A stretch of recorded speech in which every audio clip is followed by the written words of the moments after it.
Oi pessoal, tudo bem? Eu sou Márcio Krakauer, eu sou diretor da SBEM em São Paulo e eu vou falar um pouquinho sobre os ecos, algumas coisas que eu achei interessantes que aconteceram no congresso do EASD agora em 2017 em Lisboa, para aqui para o nosso jornal Mais Bem, tá?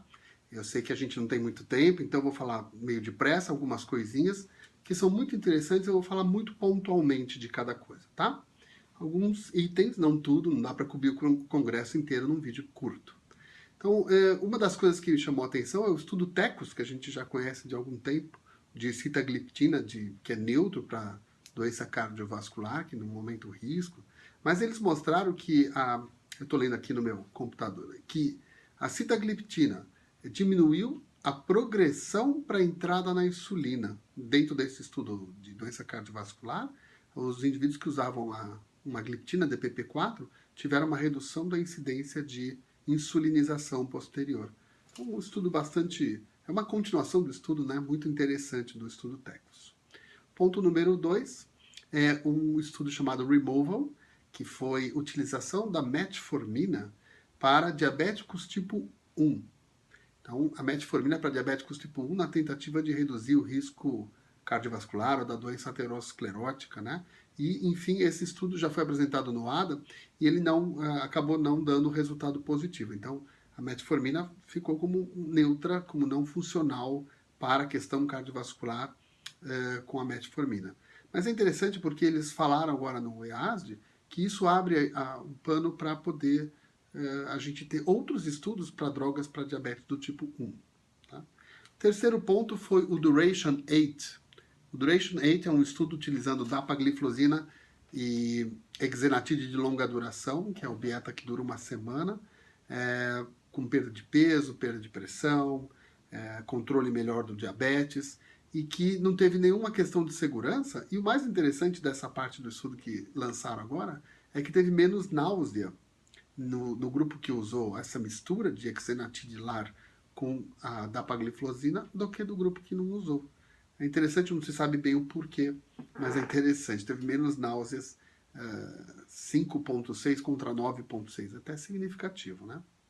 Uma questão muito bem tratada deste congresso foi a questão da hipoglicemia.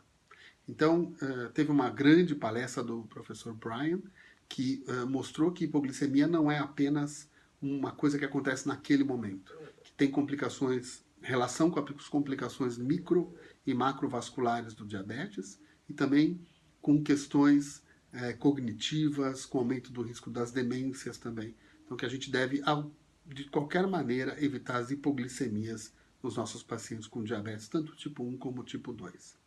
E uma outra coisa que foi afirmada é a nova classificação de hipoglicemia, né? Que o ideal seria, na maioria das pessoas, ficar entre 70 e 180 miligramas por decilitro de meta glicêmica. Abaixo de 70 até 55 seria nível 1 e abaixo de 54, nível 2. A hipoglicemia severa ainda se chamaria aquela que precisa de assistência externa do indivíduo. Ele precisa de alguém ajudando para sair da hipo. E no nível alto a mesma coisa, de 180 até 249 ao nível 1 e de 250 para cima, nível 2 de hiperglicemia.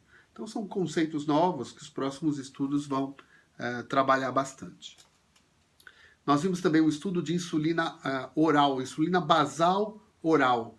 Muito interessante, isso é uma coisa que está sendo estudado já há algum tempo, que uma cápsula inteligente, que você põe insulina dentro, e essa cápsula pode durar o dia todo, e é uma insulina basal oral. Então, em breve, nós vamos ter isso com bastante efetividade. Esse já é um estudo pequeno com 50 pacientes que foi feito. A droga sotagliflozina, que é a droga que é um inibidor de SGLT1 e SGLT2, uma droga japonesa que vai ser comercializada pela Sanofi, é uma droga que está sendo muito estudada para uso em diabetes do tipo 1.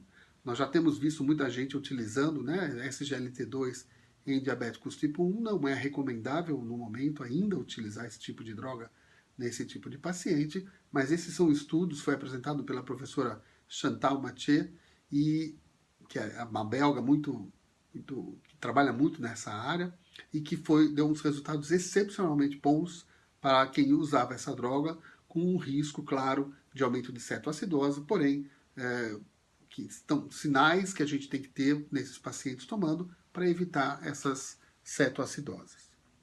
Uma outra questão que eu acho que foi bastante falada aqui foi do estudo DEVOTE, que o DEVOTE é um estudo apresentado já recentemente, este ano no ADA, e que agora foi apresentado o 2.0 e o 3.0.